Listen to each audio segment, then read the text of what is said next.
BBC Bangla. এখন রাত 10:30। একটু পরেই শুনবেন সর্বশেষ বিশ্ব সংবাদ। আপনারা বিবিসি শুনছেন ঢাকায় FM 100, রাজশাহীতে 88.8, খুলনায় 88.8। আপনারা যেখানে আছেন, বিবিসি আপনার সাথেই আছে।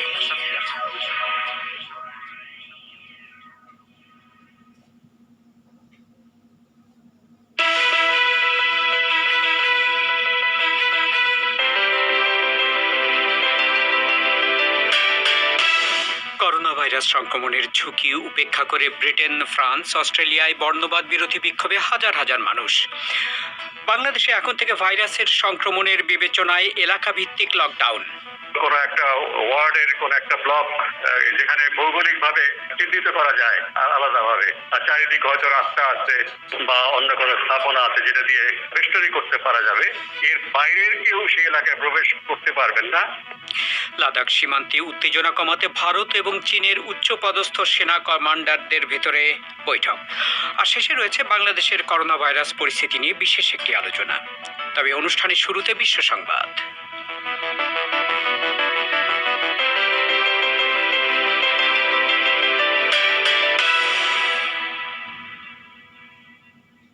বিবিসি বাংলা বিশ্ব সংবাদ পড়ছি মানসী বড়ুয়া।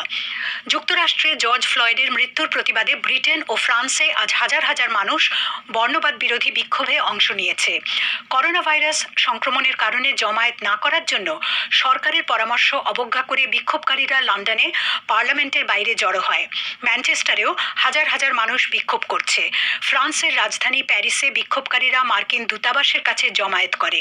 ওয়াশিংটনেও আজ নতুন করে বিশাল বিক্ষোভের আয়োজন করা হয়েছে। অস্ট্রেলিয়ার বেশ কয়েকটি শহরেও হাজার হাজার মানুষ বর্ণবাদ বিরোধী বিক্ষোভে অংশ নেয়। যুক্তরাষ্ট্রের ন্যাশনাল ফুটবল লিগ বা NFL তাদের খেলোয়াড়দের প্রতিবাদে অংশগ্রহণ বিষয়ক নীতিতে পরিবর্তন এনে বলেছে সবাইকে প্রতিবাদে সোচ্চার হতে উৎসাহিত করা উচিত। NLF এর প্রধান রজার গুডেল বলেছেন, এর আগে খেলোয়াড়রা যখন বর্ণবাদ ও পুলিশের নিষ্ঠুর আচরণের ব্যাপারে অভিযোগ করেছিল, তখন তাদের অভিযোগে কর্ণপাত না করা ভুল ছিল। ইরানের প্রেসিডেন্ট হাসান রুহানি বলেছেন, করোনা ভাইরাসের বিস্তার থামার কোনো লক্ষণ এখনো দেখা যাচ্ছে না। তিনি জনগণকে হুঁশিয়ার করে দিয়ে বলেন, এই ভাইরাস হয়তো বহুদিন থাকবে। ভারতের কর্মকর্তারা বলছেন, দেশটিতে করোনা ভাইরাসের সংক্রমণ এখন ইতালির চেয়ে বেশি। তারা জানান, ভারতে আগের 24 ঘন্টায় আরও প্রায় 10,000 নতুন সংক্রমণ ধরা পড়েছে। গত কয়েক সপ্তাহ ধরেই প্রতিদিন সংক্রমণের সংখ্যা বাড়ছে। মার্চের শেষে ভারতে জারি করা কঠোর লকডাউন এখন ধীরে ধীরে শিথিল করা হচ্ছে। প্রতিবেশী লিবিয়াতে গৃহযুদ্ধ বন্ধে মিশরের president Abdel Fattah al CC এক উদ্যোগ নিয়েছেন। তার প্রস্তাবে দুই পক্ষের মধ্যে যুদ্ধবিরতি ও নতুন করে মীমাংসা আলোচনা শুরুর কথা রয়েছে। কায়রোতে লিবিয়ার মিলিশিয়া নেতা জেনারেল খলিফা হাফতারকে পাশে বসিয়ে মিস্টার সিসি তার পরিকল্পনা প্রকাশ করেন। তেল রফতানিকারক দেশগুলোর সমিতি ওপেক আরও 1 মাস কম করে তেল উৎপাদন করার প্রস্তাবে একমত হয়েছে বলে জানা গেছে। এপ্রিলে এই জোট এবং রাশিয়া জুনের শেষ পর্যন্ত রেকর্ড মাত্রায় তেলের উৎপাদন কমিয়ে দেওয়ার সিদ্ধান্ত নিয়েছিল। আপনারা শুনছেন বিবিসি বাংলার রাতের অধিবেশন পরিক্রমা। পরিবেশন করছি শাকিল আনোয়ার। শুরুতে আপনাদের আরেকবার মনে করিয়ে দিই যে আজকের পরিক্রমায় বাংলাদেশের করোনা ভাইরাস পরিস্থিতির বিভিন্ন দিক নিয়ে একটি বিশেষ আলোচনা রয়েছে। বাংলাদেশে নতুন করে 2635 জন কোভিড রোগী শনাক্ত হয়েছেন। গত 24 ঘন্টায় মারা গেছেন 35 জন। এ নিয়ে বাংলাদেশে করোনা ভাইরাসে মোট আক্রান্ত হলেন 63,026 জন, আর মৃত্যু হয়েছে মোট 846 জনের। সংক্রমণের এই প্রেক্ষাপটে সরকারের পক্ষ থেকে বলা হচ্ছে যে গত রোববার থেকে লকডাউন শিথিল করা হলেও এখন থেকে সংক্রমণের মাত্রার বিবেচনায় এলাকাভিত্তিক লকডাউনের পরিকল্পনা করা হচ্ছে। জনপ্রশাসন প্রতিমন্ত্রী ফরাদ হোসেন বিবিসিকে বলেছেন যে এই সংক্রান্ত বিভিন্ন বিকল্প প্রস্তাব চূড়ান্ত অনুমোদনের জন্য আগামীকাল প্রধানমন্ত্রী শেখ হাসিনার কাছে দেওয়া হতে পারে। নতুন ধরনের এই লকডাউন কিভাবে কাজ করবে জানার চেষ্টা করেছেন সহকর্মী সঞ্জনা চৌধুরী। কক্সবাজার পৌর এলাকাকে রেড জোন ঘোষণা করে আজ থেকে লকডাউন চালু করা হয়েছে। গত 25শে মার্চ প্রথম এখানে করোনা ভাইরাসে আক্রান্ত রোগী শনাক্ত হন। তারপর থেকে সংক্রমণ খুব দ্রুত বাড়তে থাকায় যেসব এলাকায় আক্রান্তের সংখ্যা সবচেয়ে বেশি, জেলার এমন কয়েকটি এলাকাকে রেড জোন হিসেবে চিহ্নিত করা হয়েছে। তবে লকডাউন বিষয়টির গুরুত্ব এখনও এলাকার বেশিরভাগ মানুষ বুঝে উঠতে পারেনি বলে জানিয়েছেন পৌর এলাকার বাসিন্দা ইসমতারা। মানুষ এখনও খেয়াল খুশি মতো ঘুরে বেড়াচ্ছে বলে তিনি জানান। আজকের যে চিত্র শুরুর দিনই, সেটা হচ্ছে আসলে মানুষজন এই লকডাউন বিষয়টাকে আসলে এখনো পর্যন্ত বুঝতে পারছে না। মহল্লার সামনে বাঁশ দিয়ে বেড়া দিয়ে এটা আটকে রেখেছে, কিন্তু পাড়ার ভেতরে কিন্তু মানুষজনের চলাচল আছে। তো খুব সচেতন মানুষজনই কিন্তু বাসা থেকে বের হচ্ছে, মানে আপনার রাস্তায় এসে কিন্তু আড্ডা দিচ্ছে। আবার যখন কোনো মানুষজন আসছে দেখছে যে কমিটি, তখনই কিন্তু আবার তারা পালিয়ে আবার বাসায় ঢুকছে। এই ধরনের ব্যাপারটা আসলে দেখা যাচ্ছে আর কি। মানুষজন আতঙ্কের মধ্যে পড়েছে, কিন্তু সচেতন হয়নি। লকডাউনের মধ্যে তাদের যে বাসায় থাকা উচিত সেটা আসলে তারা বুঝতে পারছে না। এর আগে মাদারীপুরের শিবচর উপজেলা, ঢাকার টোলারবাগ সহ আরও বেশ কিছু এলাকা লকডাউন করা হয়েছিল, যেন ওইসব এলাকায় করোনা ভাইরাসের প্রাদুর্ভাব ঠেকানো যায়। এখন এই এলাকাভিত্তিক লকডাউন সারা দেশে পর্যায়ক্রমে প্রয়োগ করার কথা ভাবছে জনপ্রশাসন মন্ত্রণালয়। এ সংক্রান্ত একটি পরিকল্পনা আগামীকাল প্রধানমন্ত্রী শেখ হাসিনার সামনে উপস্থাপন করার কথা রয়েছে। বাস্তবতার সাথে সামঞ্জস্য আছে এমন পরামর্শগুলো চূড়ান্ত করে প্রধানমন্ত্রী দ্রুত সেটা বাস্তবায়নের নির্দেশনা দেবেন বলে আশা করছেন জনপ্রশাসন প্রতিমন্ত্রী ফরহাদ হোসেন।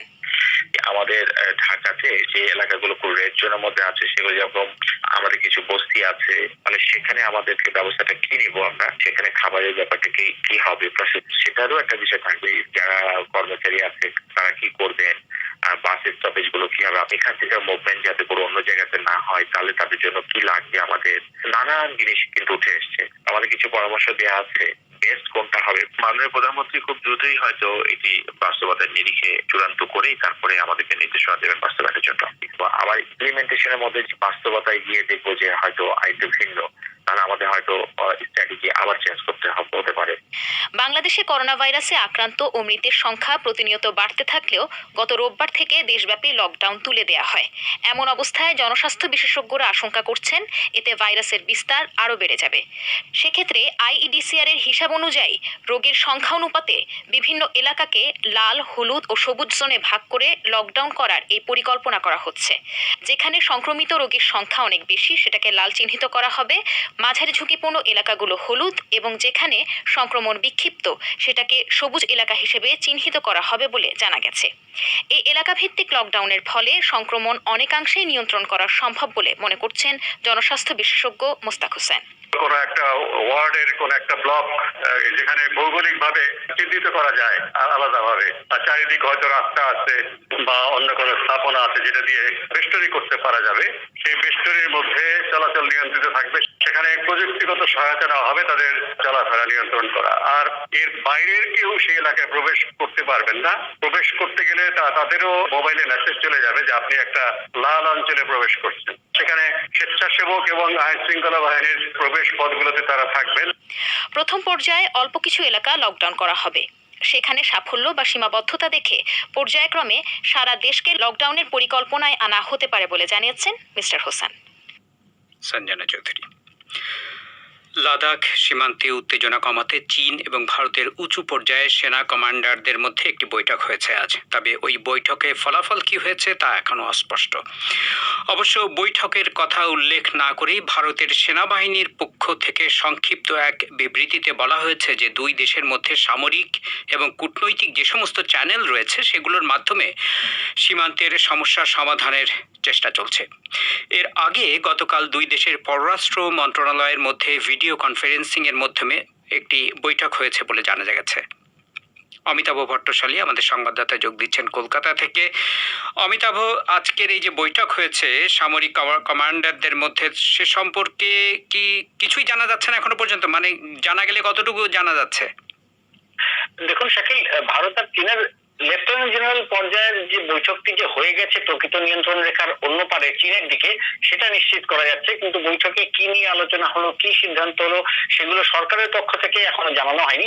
তবে ভারতীয় সংবাদ মাধ্যমের একাংশ বলছে যে একটা ম্যারাথন বৈঠক চলেছে বেলা প্রায় 11:30 থেকে বিকেল পর্যন্ত, এবং সেখানে ভারত জানিয়েছে যে এপ্রিল মাসের যে অবস্থা ছিল প্রকৃত নিয়ন্ত্রণ রেখায় সেই স্থিতাবস্থায় জারি থাকুক, এটাই তারা চেয়েছে। এটা ভারতীয় সংবাদ মাধ্যমের একাংশ এটা জানাচ্ছে, কিন্তু এখনো পর্যন্ত সেনাবাহিনী বা বিদেশ মন্ত্রক কেউই কিছু জানায়নি। তবে দিনের বেলা ভারতীয় সেনাবাহিনী একটা বিবৃতি দিয়েছিল, সেখানে বৈঠকটির কথা উল্লেখ না করেও তারা বলেছে যে সাম্প্রতিক পরিস্থিতি সামাল দিতে ভারতীয় আর চীনা কর্মকর্তারা সামরিক আর কূটনৈতিক দুই স্তরেই যে যোগাযোগ রেখে যাবেন, যেটা এখনো করা হচ্ছে। আর এটাও বলা হচ্ছে যে সংবাদ মাধ্যম যেন কল্পনাপ্রসূত এবং ভিত্তিহীন খবর প্রচার করা থেকে বিরত থাকে, যা দুই দেশের মধ্যে যে যোগাযোগ হচ্ছে তার উপরে বিরূপ প্রতিক্রিয়া ফেলে। অমিতাভ, সীমান্তে আসলে পরিস্থিতি কি, মানে এখন পরিস্থিতি কি দাঁড়িয়েছে, কতটুকু জানা যাচ্ছে? দেখুন, আসলে বিরোধটা তো শুরু হয়েছে মে মাসের গোড়া থেকে। যে সাম্প্রতিকতম বিরোধটা প্রকৃত নিয়ন্ত্রণ রেখার অন্তত 5টি জায়গা নিয়ে যদিও আগে থেকেই দু দেশের মধ্যে মতপার্থক্য আছে, কিন্তু এই পূর্ব লাদাখের পাঙ্গং হ্রদের কাছে একটি এবং গালওয়ান উপত্যকায় এই দুটি রাস্তা বানানোর জন্য পরিকল্পনা থেকে বিরোধটার সূত্রপাত, এবং এই দুটো রাস্তায় ভারতীয় বাহিনীর কাছে খুবই গুরুত্বপূর্ণ সীমান্তে প্রহরা করার জন্য। এবং ভারতীয় সংবাদ মাধ্যমেরও বেশ কিছু প্রতিবেদন দেখা যাচ্ছে যে বেশ কয়েকটি জায়গায় কিন্তু চীনা সৈন্যরা নিয়ন্ত্রণ রেখার এদিকে অর্থাৎ ভারতের দিকে প্রবেশ করেছে। যদিও ভারতের তরফে সেই তথ্য যেমন স্বীকার করা হয়নি, তেমনি জোরে সোরে অস্বীকারও করা হয়নি। ঘটনাচক্রে শাকিল, এর আগে ডোকলামের মতো সীমান্ত বিরোধ যেমন বেশ কয়েকবার হয়েছে, কিন্তু এটাও ঘটনা যে 75 সালের পরে কিন্তু চীন ভারত সীমান্তে কোনো গুলি চলেনি। তাই প্রকৃত নিয়ন্ত্রণ রেখায় উত্তেজনা থাকলেও এখনো পর্যন্ত যেটা দেখা যাচ্ছে যে সেটা সম্ভবত নিয়ন্ত্রণের মধ্যেই রয়েছে। তো ভারত এখন মানে এই সমস্যার সমাধান কিভাবে চাইছে সে সম্পর্কে কি কোনো ধারণা করা যাচ্ছে যে ভারত কিভাবে এই সমস্যার সমাধান চাইছে? আপনিও যেটা উল্লেখ করছিলেন শাকিল একটু আগে, যে শুক্রবার যে দুই দেশের বিদেশ মন্ত্রণালয়ের পর্যায়ে একটা ভিডিও কনফারেন্সিং হয়েছে, সেই বৈঠকের দিকে যদি আমরা তাকাই তাহলে একটা ধারণা করা যেতে পারে যে ভারত কিভাবে এগোতে চাইছে এই সমস্যার সমাধানে। ওই বিদেশ মন্ত্রকের কর্মকর্তাদের মধ্যে যে বৈঠকে ভিডিও কনফারেন্সে দুই দেশই নিজেদের সমস্যাগুলি শান্তিপূর্ণভাবে আলোচনার মাধ্যমে মিটিয়ে নিতে সম্মত হয়েছে। তো এর থেকে এটা বোঝা যাচ্ছে যে আলোচনার মধ্যে দিয়ে সমাধান চাওয়া হচ্ছে। তবে ভারত এটাও বলছে যে তারা নিয়ন্ত্রণ রেখার তাদের অঞ্চলে যে নির্মাণ কাজ অর্থাৎ রাস্তা তৈরির মতো নির্মাণ কাজ সেটা কিন্তু বন্ধ করবে না, এবং চীনের আপত্তিও ওই বিষয়টাতেই। অমিতাভ, আপনাকে ধন্যবাদ। কলকাতা থেকে বলছিলেন আমাদের সংবাদদাতা অমিতাভ ভট্টশালী। আপনারা শুনছেন বিবিসি বাংলার রাতের অধিবেশন পরিক্রমা। এবারে আজকের বিশেষ আলোচনার জন্য আপনাদের নিয়ে যাচ্ছি ঢাকার স্টুডিওতে। আকবর হোসেন রয়েছেন সেখানে। আকবর। শাকিল, ধন্যবাদ আপনাকে। আমাদের আজকে আলোচনার জন্য টেলিফোনে যোগ দিচ্ছেন জনস্বাস্থ্য বিশেষজ্ঞ মাহফুজা রিফাত এবং আইইডিসিআর এর প্রধান বৈজ্ঞানিক কর্মকর্তা এএসএম আলমগীর। আপনাদের দুজনকে অসংখ্য ধন্যবাদ এই অনুষ্ঠানে যোগ দেওয়ার জন্য। বাংলাদেশে আমরা দেখতে পাচ্ছি গত প্রায় 2 সপ্তাহ ধরে অর্থাৎ যতজনকে পরীক্ষা করা হচ্ছে তার মধ্যে 20 থেকে 22% সংক্রমণের হার দেখা যাচ্ছে। ডক্টর আলমগীর, এটাই কি প্রকৃত চিত্র বাংলাদেশের? ধন্যবাদ। আসলে গত 3 সপ্তাহ যাবতই রোগীর সংখ্যা বাড়ছে এবং সেটা 15 থেকে এখন 21 ভাগ পর্যন্ত নমুনা যে পরীক্ষা করা হচ্ছে। সাধারণত রোগতাত্ত্বিক বিশ্লেষণে বলে যদি যতজন শনাক্ত হয় তার থেকে 20 থেকে 30% রোগী হয়তো সমাজে আছে, অর্থাৎ 100 জন যদি আইডেন্টিফাইড হয় অন্তত পক্ষে 120 জন রোগী আছে। তো বাংলাদেশে যেহেতু এখন সারা দেশেই বিভিন্নভাবে ল্যাব তৈরি করা হয়েছে, কিন্তু কোনো ল্যাবের আসলে সক্ষমতা বৃদ্ধির এখনো প্রয়োজন, এবং এই জন্য হয়তো যত মানুষের পরীক্ষা করা দরকার অর্থাৎ যারা কেস ডেফিনিশনে পড়ে সাসপেক্টেড কেসেস, সেই পরিমাণ স্যাম্পল এখনো টেস্ট করা হচ্ছে না। বাংলাদেশে আমরা- মানে বাংলাদেশের যে জনসংখ্যা এতে করে প্রতিদিন কতগুলো স্যাম্পল টেস্ট করলে একটা প্রকৃত চিত্র, একটা ধারণা পাওয়া যাবে? আপনাদের কি অ্যাসেসমেন্ট? এটা তো আপনি আজকাল যেটা বলা হচ্ছে যে যত বেশি পরীক্ষা করা যাবে তত বেশি আপনি শনাক্ত করতে পারবেন, কিন্তু আসলে মহামারীর সময় সকল মানুষের পরীক্ষা করার আদৌ প্রয়োজন আছে কিনা সারা পৃথিবী এখন সেটা নিয়ে কথা বলছে। কারণ সাধারণত দেখা গেছে যে মহামারীতে লক্ষণ ভিত্তিক চিকিৎসাটাকেই জোর দেওয়া উচিত এবং সাসপেক্টেড কেসের একটা যদি হিসাব করা যেত তাহলে হয়তো সবচেয়ে বেশি ভালো হতো, তাহলে আপনি প্রকৃত সংখ্যার কাছাকাছি যেতে পারতেন। কিন্তু এখন যেহেতু বাংলাদেশের অনেক অঞ্চল থেকে আসলে পরীক্ষার জন্য পরীক্ষা কেন্দ্র পর্যন্ত পৌঁছানো বা আমাদের স্বাস্থ্যকর্মী পর্যন্ত পৌঁছাতে পারছে কিনা সেটাও আসলে আমাদের কাছে প্রশ্নের সম্মুখীন, এবং এই জন্য আমরা কোথাও কোথাও কোনো কোনো উপজেলা পর্যায়ে একদম প্রত্যন্ত গ্রাম অঞ্চল থেকে ফোন পাচ্ছি যে অনেক জ্বরের রোগী কিংবা অনেক জ্বর কাশি হচ্ছে, কিন্তু আমরা কোনোভাবে পৌঁছাতে পারছি না। তখন হয়তো আমরা তড়িৎ ব্যবস্থা গ্রহণ করছি।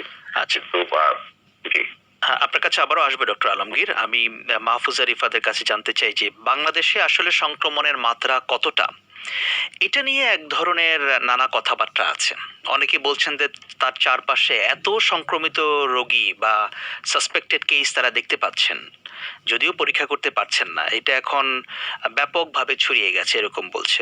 আপনি হয়তো লক্ষ্য করেছেন যে দ্য ইকোনমিস্ট একটা রিপোর্ট করেছে যেখানে আইসিডিডিআরবির ঢাকার একজন কর্মকর্তাকে উদ্ধৃত করে বলা হয়েছে তারা ধারণা করছেন ঢাকাতেই 7.5 লাখের উপরে আক্রান্ত হয়েছে বলে তাদের ধারণা।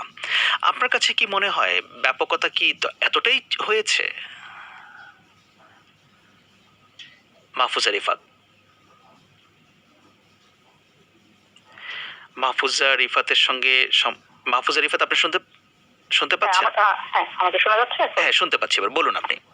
ওকে, আমি যেটা বলছিলাম যে আমরা যে নাম্বারটা পাচ্ছি প্রতিদিনের যে বিবৃতি থেকে সরকারের পক্ষ থেকে সেটা আসলে রিপোর্টেড কেস, তবে এর বাইরে অনেক অনেক রোগ থাকতে পারে যেটা ডক্টর আলমগীরও বললেন, কারণ হয়তো আমাদের টেস্ট ওভাবে করে সব জায়গায় আমরা করে নিয়ে যেতে পারিনি। কিন্তু এটার সংখ্যাটা আসলে অত বেশি কিনা যেটা ইকোনমিক্স বলছে বা আইসিডিডিআরবি, সেটা নিশ্চয়ই কোনো ওনাদের কোনো গবেষণার থেকে প্রজেকশন করে ওনারা সেটা বলেছেন। তো সেটা যেহেতু আমাদের মানে এটা মানে পাবলিকলি এটা প্রকাশিত হয়নি, আমি আসলে এটা বলতে পারবো না সেটার ভিত্তিটা কতখানি। তবে আমাদের যে মানে ধারণাগুলো বা এই যে কেসগুলো দেখে বা যেটুকু জনস্বাস্থ্যের দিক থেকে চিন্তা করলে সেটা অবশ্যই যে রিপোর্টেড কেসের চেয়ে অনেক বেশি, এটা বলার অপেক্ষা রাখে না। কারণ করোনা এবং করোনার লক্ষণ নিয়েও কিন্তু অনেকে আসছে, অনেকে মারা যাচ্ছে। তো সেই জিনিসগুলো কিন্তু আমরা হয়তো সংখ্যার মধ্যে আসছে কিনা, তো সংখ্যাটা যদি ওই অত বেশি না হয়েও থাকে, সেটা যেটা রিপোর্টেড কেস তার চেয়ে বেশি হবে, এ ব্যাপারে কোনো আমাদের সন্দেহ নেই। আচ্ছা, এখন বাংলাদেশের যে চিত্রটা পাওয়া যাচ্ছে যে 20 থেকে 22%, এই সংখ্যাটা সম্পর্কে আপনি কতটা নিশ্চিত যে যাদেরকে পরীক্ষা করা হচ্ছে সংখ্যাটা আসলে এরকমই কিনা বা পরীক্ষাগুলো ঠিক আছে কিনা, যেটা নিয়ে নানা রকম সন্দেহ বিতর্ক অনেকেই করছেন? এটা বলার জন্য আসলে মনে হয় না আমি রাইট পারসন, কিন্তু তারপরও যেটা মনে হচ্ছে আমার কাছে যে এটা একটু বেশি আসছে, যে 20% লোক আসছে যে পজিটিভ হচ্ছে। টেস্টটা বাড়ালে এটা হয়তো আরো ভালো বোঝা যেত, কিন্তু আসলে ওই ধারণা থেকেই আমাদের কিন্তু মানে এটা থেকে আমাদের একটা ধারণায় যেতে হবে, কারণ যে ওই অপ্রতুলতাটা নিয়েই আমাদের কিন্তু এখন পরবর্তী পদক্ষেপগুলো চিন্তা করতে হবে। আচ্ছা, আপনি জি শেষ করুন, বলুন। আমি ওটাই বলতে যাচ্ছি, কারণ আমাদের করে নিতে হবে যে আসলে এর বাইরেও আমাদের আরো অনেক কেসেস আছে যারা হয়তো নোটিফাইড হচ্ছে না বা রিপোর্টেড হচ্ছে না।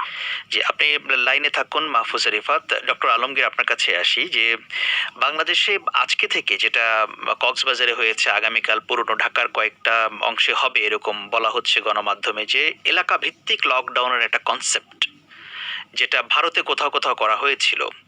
তো এইটা করে যে সংক্রমণ ঠেকানোর যে চেষ্টা, তাতে কি কোনো ফল হবে? আসলে পৃথিবীর বিভিন্ন দেশে এই জোনিং সিস্টেমটা চেষ্টা করা হয়েছে, কোথাও কোথাও লিমিটেড আকারে ফলাফল পাওয়া গেছে, কোথাও কোথাও সম্পূর্ণভাবে ব্যর্থ হয়েছে। তো আমাদের চেষ্টা করতে তো দোষ নেই, সেই জন্যই আসলে করা হচ্ছে। এবং ঢাকার সিটিকে একরকম ভাবে ভাগ করে এবং সারা দেশকে শহর এবং জেলা এবং উপজেলা পর্যায়ে, যেখানে অনেক বেশি সংক্রমণ আছে। এবং সিটির ক্ষেত্রে সেটা, ঢাকার ক্ষেত্রে প্রতি 1 লাখ লোকে যদি অন্তত পক্ষে 30টা রোগী থাকে গত 14 দিনে, তাহলে সেটাকে আমরা হিসেবে কাজ করছি। কিন্তু এটা এক্সপেরিমেন্টাল কাজ শুরু হয়েছে একটা ঢাকা রাজাবাজারে এবং একটা লালবাগে, এবং কালকে দেখে হয়তো আপনারা আরো বিস্তারিত পাবেন। এতে ছবিগুলো আমরা আজকে রাত্রে ফাইনাল করে দিচ্ছি, এবং সেটা চেষ্টা তো করতে হবে, সেটা হলো বড় কথা। আরেকটা যেটা পরীক্ষার কথা বলছেন, দেখেন আমাদের শতকরা 20% যদি পজিটিভিটি আসে, এটা রিয়েল টাইম পিসিআর ক্ষেত্রে এটা আসলে একটু বেশি। আরেকটা যাবে দেখতে হবে, শতকরা 20% পজিটিভিটি আসে মানে শতকরা 80% কিন্তু নেগেটিভ। তো আমাদের যত সাসপেক্টেড পেশেন্ট আমরা আশেপাশে দেখছি, আমরা সবাইকে কোভিড-19 এর রোগী মনে করছি, ব্যাপারটা এরকম না। এবং কোথাও কোথাও যেহেতু ল্যাবগুলো নতুন, এখনো একদম জীবনে কোনোদিন মলিকুলার বায়োলজি করে নাই, এমন লোকজনকে আমরা সাময়িক ট্রেনিং দিয়ে শুরু করাচ্ছি। এখন ল্যাবগুলোর মান উন্নয়নের জন্য বা মান ধরে রাখার জন্য যে চেষ্টাটা, সেটা আইডিসি থেকে আমরা এখন কাজ করছি সেটার উপরে। কিন্তু একটা মোটামুটি আইডিয়া পাওয়া যায় যে এরকম যেটা, এটা নিয়ে এই যে 20% বা 22% যেটা এখন পাওয়া যাচ্ছে, এটাকে ভিত্তি ধরে সামনে আপনারা কি অনুমান করছেন, ধারণা করছেন যে কোন দিকে যাচ্ছে আসলে এই চিত্রটা? এটা আসলে আপনি যখন নিউ ইয়র্কের সাথে তুলনা করেন কিংবা ইতালির সাথে তুলনা করেন, তখন পিসিআর এর সর্বোচ্চ যখন 26% পজিটিভ, ওদের সর্বোচ্চ পিকে যখন গেছে তখন 26% পজিটিভ ছিল। তো সারা পৃথিবীতেই এরকমই অবস্থা আসলে, যেখানে পিকের দিকে যাচ্ছেন তখন 20 থেকে 25 হতে পারে, এটা 30 হয়ে যেতে পারে কোনো এক সময়, এবং তারপর হয়তো একটু কমতে শুরু করবে। এবং এই ধারণাটাই আসলে সারা দেশের ক্ষেত্রে আবার কিন্তু একরকম নয়। আপনি যেহেতু ঢাকা এবং ঢাকার আশেপাশে ল্যাবরেটরি টেস্ট বেশি হচ্ছে, কারণ এখানে ল্যাবের 50% ল্যাবই কিন্তু ঢাকা এবং নারায়ণগঞ্জে। তো এখানে এবং সংক্রমণ কমিউনিটি ট্রান্সমিশনটা ঢাকা এবং নারায়ণগঞ্জ বা গাজীপুর, নরসিংদীতে দেখা যাচ্ছে, বা চিটাগংয়ে। তো চিটাগং বা ঢাকার স্যাম্পল যেটা টেস্ট করবেন, সেখানে যদি শতকরা 30% আসে, সেটার সাথে আবার যদি আমি দিনাজপুরে কিংবা রংপুরের 100টা স্যাম্পল টেস্ট করি, সেটা শতকরা 5% আসতে নাও হতে পারে। তো এই জন্য এই জিনিসটাকে অ্যাভারেজ করে দেখে এবং প্রেডিকশন করাটা আসলে ঠিক না। এই জন্যই আমরা আসলে জোন ভিত্তিক বা এলাকা ওয়াইজ জেলা উপজেলা পর্যায়ে ভাগ করার চেষ্টা করছি, এবং সেখানেও বিশেষভাবে যদি জোনিং হয় তাহলে সেই জোনে আবার বিশেষভাবে পরীক্ষা করারও ব্যবস্থা করেই আমরা এগুলো করছি। আচ্ছা, আপনার কাছে আবারও আসছি ডক্টর আলমগীর মাহফুজা রিফাত। এই যে এলাকা ভিত্তিক লকডাউনের যে কনসেপ্ট যেটা বলা হচ্ছে, এটাতে কোনো ফল দেবে কিনা, এই ব্যাপারে আপনি কতটা আশাবাদী? হ্যাঁ, এটা আমার যেটা মনে হয় এটা আরো অনেক আগে শুরু করা উচিত ছিল। এটা অনেক বেশি দেরি করে ফেলেছি আমরা জোন ভিত্তিক এটা করাতে, কারণ তারপরে বেটার লেট দ্যান নেভার। চেষ্টা করে দেখতে অসুবিধা কি, যেটা উনি বললেন। কিন্তু আমার মনে হয় এটা আরো, সংক্রমণটা যখন আরো কন্টেইন পর্যায়ে ছিল তখন এটা করা উচিত ছিল। মানে ভারতও কিন্তু অনেক শুরুতে এটা করেছে। তো সেই ক্ষেত্রে যেহেতু আমরা মানে হয়তো সেই যে এসওপির কথা উনি বললেন, আমরা এটা আশা করতে পারি যে জোনগুলো যে নির্ধারিত হচ্ছে, এটা অবশ্যই এটার পেছনে এপিডেমিওলজিক্যাল অ্যানালাইসিসের ভিত্তিতে হচ্ছে, নট পলিটিক্যাল অ্যানালাইসিস। যেটা মানে আসলে কোন কোন জায়গাগুলোকে আমি রেড জোন বলবো বা গ্রিন বলবো বা ইয়েলো বলবো, সেখানে আমাদের অবশ্যই এক্সপার্ট কনসালটেশনের মাধ্যমে এটা দরকার ছিল। এই যে আপনি পলিটিক্যাল অ্যানালিসিসের কথা বললেন, এই প্রশ্ন উঠছে কেন? এই প্রশ্নটা বলছি এই জন্য যে আমি যদি এখন ঢাকার কথাই বলি যে জোন ভিত্তিক করে আমরা এটা করবো, কিন্তু আমি যদি মনে করি যে না, এই জায়গাটাতে আমার অর্থনীতিটার জন্য হয়তো জোর দেওয়ার জন্য আমাকে এই জোনটাকে রেডে আনা যাচ্ছে না, এ ধরনের কোনো কিছু যেন না হয়। তো যেন এটা একেবারে টোটালি সায়েন্টিফিক ভাবেই আমরা জোনগুলো নির্ধারণ করি। আশা করি সেটা ধরেই হচ্ছে, এবং সেটা হওয়া উচিত, কারণ এটা একটা প্যান্ডেমিক এবং এখানে এপিডেমিওলজিস্টদের কনসালটেশনটা অনেক বেশি জরুরি। যেটা বাংলাদেশে কিন্তু অনেক এপিডেমিওলজিস্ট আছে যাদের কথা আমরা প্রতিদিন টিভিতে শুনছি, কিন্তু আমরা তাদের কথাগুলো নিচ্ছি কিনা ইমপ্লিমেন্টেশনের ক্ষেত্রে, সেটা কিন্তু সবার কাছে একটা প্রশ্ন। তাদের ওয়াইজ কনসালটেশনটা এখানে আশা করি আছে, এবং এটা নেওয়া দরকার আমি মনে করি। হ্যাঁ, বলুন। দ্বিতীয়ত আমি বলতে চাচ্ছি যে জোন ম্যানেজমেন্টের ক্ষেত্রে আমার যেটা মনে হলো, একটা তো হচ্ছে কন্টেইনমেন্ট, আরেকটা হলো যে ওখানকার যে রোগী যারা হবে, কারণ যেহেতু ওখানে ধরে নিচ্ছে আমি বেশি রোগী আছে, তাদের ম্যানেজমেন্ট কি হবে, তারা কোথায় যাবে, রেফারেলের জন্য কি হবে। কিংবা মানে এই যে সার্ভিস পয়েন্টগুলো কি হবে তাদের, সেগুলোও কিন্তু আমাদেরকে আইডেন্টিফাই করে এবং ওই ম্যানেজমেন্টের মধ্যে রাখাটা খুব জরুরি। আর জোনের পারমিয়েবিলিটিটা, যেটা আমরা বলছিলাম লাল থেকে সবুজে চলে যাওয়া, সবুজ থেকে লালে চলে আসা, এই জিনিসটা যদি আমরা বন্ধ না করতে পারি তাহলে আসলে শুধু শুধু জোন ডিফাইন করে খুব একটা লাভ আদৌ হবে কিনা সেইটা সন্দেহ। তবে এটা মানে দেরিতে হলেও আমার মনে হয় এটা কার্যকর করাটা জরুরি। আমাদের আসলে বসে থাকা তো চলবে না, আমাদের ব্যবস্থা কিছু না কিছু একটা করতে হবে। হ্যাঁ, আমাদের করতে হবে কিছুটা। আপনার কাছে আবারও আসবে ডক্টর আলমগীর। মৃতের সংখ্যা আজকে পর্যন্ত যেটি দাঁড়িয়েছে 846 জন, কিন্তু এটা নিয়ে একটা বড় ধরনের কথা আছে যে যত মানুষ হাসপাতালে মারা যাচ্ছে, হাসপাতালের বাইরে তার চেয়ে বেশি কিংবা সমসংখ্যক মানুষ মারা যাচ্ছে কিনা। কারণ প্রতিদিনই গণমাধ্যমে দেখা যাচ্ছে যে উপসর্গ নিয়ে কোথাও না কোথাও 10 জন 15 জন মানুষ মারা যাচ্ছে। তো মৃতের সংখ্যা কি যেটা বলা হচ্ছে এটাতে কি আসলেই এটা কি প্রকৃত চিত্র মৃতের সংখ্যার? এখানে তো এখন দেখুন, বাংলাদেশে গড়ে প্রতিদিন স্বাভাবিক অস্বাভাবিক মিলে মানুষ 2500 মতো 2500 মতো মানুষ মারা যায়। এবং গত 4 মাস যাবৎ যেটা হয়েছে যে কোনো স্বাভাবিক মৃত্যু হলেও কোনো একজন হয়তো পাড়া প্রতিবেশী বললো যে উনি মারা যাওয়ার আগে ওনার কাশি ছিল কিংবা জ্বর ছিল, তখন একটা জটিলতা তৈরি হয়। এবং আমরা রাতের পর রাত ঘুমাতে পারি না শুধু এটার জন্য যে এই মৃতদেহটা থেকে স্যাম্পল কালেকশন করে স্যাম্পল টেস্ট করে রেজাল্ট দেওয়া।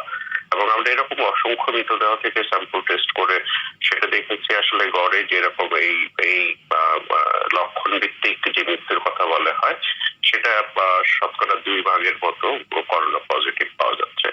এখন স্বাভাবিক মৃত্যুগুলো তো ধরে নিতে হবে এবং বাড়িতে বা যেখানেই মারা যাক না কেন বাংলাদেশে কোথাও না কোথাও তাকে কবর দিতে হয়। এবং কবরস্থানগুলোও কিন্তু এখন কোভিড নন কোভিড এর রোগী নিয়ে তাদেরও একটা অবস্থান আছে এবং সৎকারের সময় এটা একটা সমস্যা তৈরি হয়।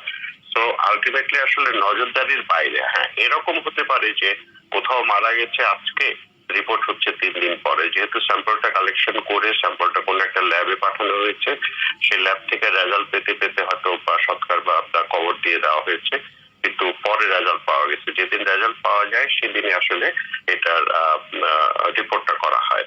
তবে স্বাভাবিকভাবেই বাংলাদেশে ছোট একটা দেশ এবং আমাদের স্বাস্থ্য ব্যবস্থার এখন যেটা যে প্রায় প্রতিটা গ্রামেই আমাদের একজন করে স্বাস্থ্য সহকারী আছে।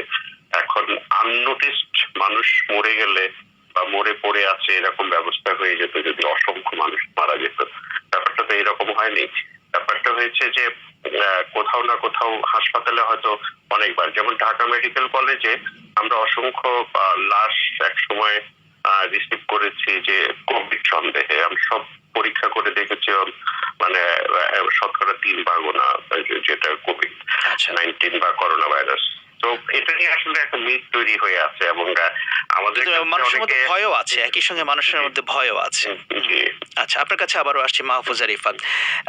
বাংলাদেশে যখন সংক্রমণের বেশ বিস্তার হয়েছে তখনই দেখা গেল সরকার এই লকডাউন বা সাধারণ ছুটি এটাকে প্রত্যাহার করে নিয়েছে এবং অনেকে এটা সমালোচনা করছেন যে বডি ল্যাঙ্গুয়েজ দেখে মনে হচ্ছে বা কর্মকাণ্ড দেখে মনে হচ্ছে যে ছেড়ে দিয়েছে, এখানে আর তেমন কিছু করার নেই, এমনটাই ধরে নেওয়া হচ্ছে। বিষয়টাকে আপনার কাছেও তাই মনে হয়? আসলে এটা ব্যাপারটা যেটা হচ্ছে যে আমাদের মতো দেশে মানে অর্থনৈতিক কর্মকাণ্ড এবং মানুষের না খেয়ে থাকাটা মানে এটা একটা জরুরি ব্যাপার। অবশ্যই এটা চলে এসেছিল তখন যে আমরা কতদিন কাজ ছাড়া বসে থাকবো, আসলে কি আমরা ততদিন পর্যন্ত খাবার সরবরাহ বা যে সাবসিডি দিয়ে এটা চালিয়ে নিতে পারবো কিনা, এই প্রশ্নটা কিন্তু চলে এসছে বিভিন্ন সময়ে। যার জন্য হয়তো মানে এই পর্যায়টাতে বিভিন্ন সময় খুলে দিয়ে আবার বন্ধ করা, খোলা বন্ধর একটা জিনিস আমরা দেখেছি। কিন্তু আমার যেটা মনে হয় যে একটা স্ট্যান্ড যদি আমরা প্রথমেই নিতাম যে একটু কঠিন ভাবে লকডাউনটা করে এবং সেটা তারপরে একটা পর্যায় পর্যন্ত গিয়ে থামা, তাহলে হয়তো আমরা একটা ভালো ফল পেতাম। মানুষ হাল ছেড়ে দিয়েছে ঠিকই, কিন্তু এখন যদি আমাদের মৃত্যু এভাবে বাড়তে থাকে, যেমন ঢাকায় যদি আমরা এখন হাসপাতালগুলোর দিকে তাকাই, কোথাও কিন্তু বেড পাচ্ছে না মানুষ, আইসিইউ দূরের কথা মানে সাধারণ বেডে পাচ্ছে না। আপনি যদি দেখেন অনেক ইয়াং মানুষ কোভিড আক্রান্ত হয়ে যে বিভিন্ন সোশ্যাল মিডিয়াতে পোস্ট দিচ্ছে তারা বিভিন্ন সাপোর্টের জন্য। তার মানে কি মানে একটা পর্যায়ে কিন্তু এটা ভালো মতোই আক্রান্ত হচ্ছে। তো এই জিনিসগুলো যদি আমরা দেখি তাহলে একটা জায়গায় গিয়ে আমাদের তো থামতে হবে। তো লকডাউন যে মানে ছেড়ে দিয়েছে বলাটাও আসলে ঠিক হবে না। আমি যেটা প্রথমেই বলেছি যে আমাদের কিছু করতে হবে, মানে হাত পা কিছু ছেড়ে একটা- দেওয়া যাবে না আসলে। হ্যাঁ, আচ্ছা। মানে এখনো আমাদের যে সর্বোচ্চ চেষ্টা আমাদের করে সেটা চালাতে হবে বলছেন। ধন্যবাদ মাহফুজা রিফাত আপনাকে, এবং একই সাথে ডক্টর এস এম আলমগীর আপনাকেও। আমাদের হাতে সময় শেষ হয়ে এসেছে, এখন শ্রোতাদের ফিরিয়ে নিচ্ছি লন্ডনে শাকিল আনোয়ারের কাছে। আকবর, আপনাকে ধন্যবাদ। অধিবেশন শেষ করার আগে খবরের প্রধান অংশগুলো আরেকবার। করোনা ভাইরাস সংক্রমণের ঝুঁকি উপেক্ষা করে ব্রিটেন, ফ্রান্স, অস্ট্রেলিয়ায় বর্ণবাদ বিরোধী বিক্ষোভে হাজার হাজার মানুষ। বাংলাদেশে এখন থেকে ভাইরাসের সংক্রমণের বিবেচনায় এলাকা ভিত্তিক লকডাউন করার সিদ্ধান্ত, এবং লাদাখ সীমান্তে উত্তেজনা কমাতে ভারত এবং চীনের উচ্চ পদস্থ সেনা কমান্ডারদের মধ্যে বৈঠক হয়েছে। আমাদের পরবর্তী অধিবেশন আগামীকাল বাংলাদেশে সন্ধে 7:30টায়, ভারতে সন্ধে 7টায় শুনবেন আশা করে। আমি শাকিল আনোয়ার আজকের মতো এখানে বিদায় চাইছি।